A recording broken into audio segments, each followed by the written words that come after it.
Other news today, the South Downs National Park Authority has spoken out about Eastbourne Borough Council's plan to sell off 3,000 acres of downland.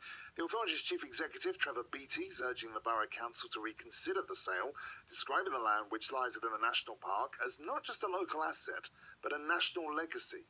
Another protest taking place today. Members of the Keep Our Downs public campaign will march to the town centre at 2. Earlier this week, I spoke to campaigner Lynn Corr. We love our downs and we want to keep this unique, rare landscape as it is. If it moves into the hands of investors, it could quite likely be damaged. Our water source could be damaged. The biodiversity wouldn't be managed in the way that it's managed at the moment. We have grave concerns over this. But Borough Council leader David Tutt says those fears are unfounded. The South Downs has farms all across it, and the vast majority of those are in private ownership and have been for years. So the things that people are fearful of haven't happened in other parts of the South Downs, and I believe that there are adequate protections in terms of the planning regulations already in place, but to enhance those, we'll put new covenants in place which the council will be the custodians of, and we'll ring-fence money in the council's reserves to enforce those covenants should they ever be required. Well, Eastbourne residents are being urged to offer their opinion on the issue using a form in the back of the council's free newspaper, the Eastbourne Review, and Councillor Tutt told me the council's facing tough choices. I will support whatever the people of Eastbourne tell us through that consultation we should do. And now I believe very firmly that the sale of the freehold of the farms is the correct way forward. We've shown people what the alternatives are. They're not unrealistic alternatives. They're cuts in services which have actually happened in other parts of the South East. And so we've explained what they are, and we've asked people to choose. If they say they'd rather have the cuts in services, although I disagree with it, that is what I will vote for. But Eastbourne MP Caroline Ansell says protecting the land there is paramount. And I think what is really important in all of this is not the money to be realised or the revenue that it creates or doesn't create.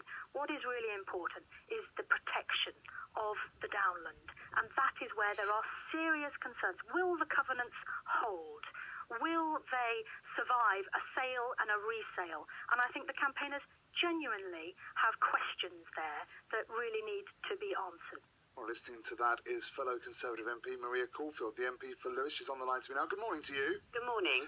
Do you share the concerns that Caroline Ansell has raised? Absolutely. I mean, I spend a huge part of my working day fighting greenland developments, greenfield developments. I've got patches across my constituency that traditionally have always been protected, that we are now fighting developers who want to put huge swathes of housing across greenfield sites.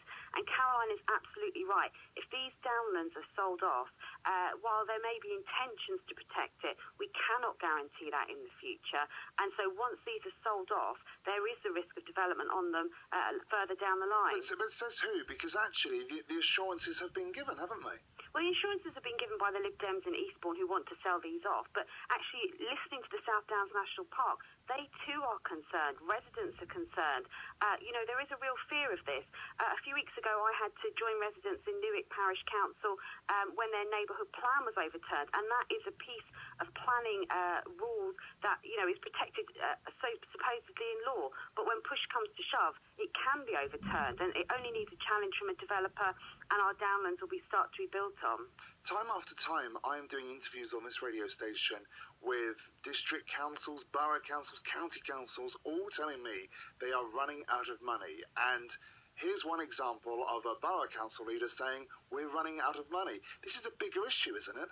It's not about money. I think that's a poor excuse because next door in Lewis District Council, for example, they have exactly the same budgetary pressures. And I'm the first MP, as are our Sussex colleagues who've been down to see the Secretary of State demanding more money for our local councils, which for decades now have been seriously underfunded. And so I'm the first to try and get more funding for our local councils.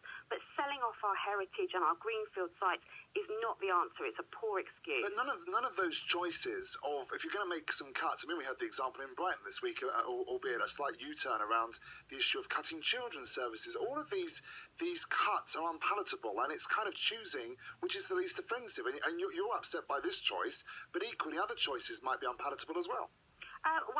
There are difficult decisions in local government. I've been a councillor myself, And, you know, David Tutt has not been to see myself or Caroline to say, would you go to the Secretary of State for Local Government and campaign on our behalf?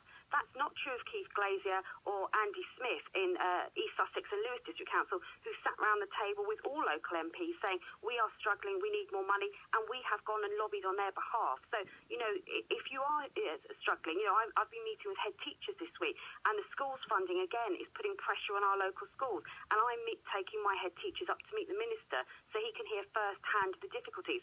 That's the way to get more funding, not to sell off the downland. One last question.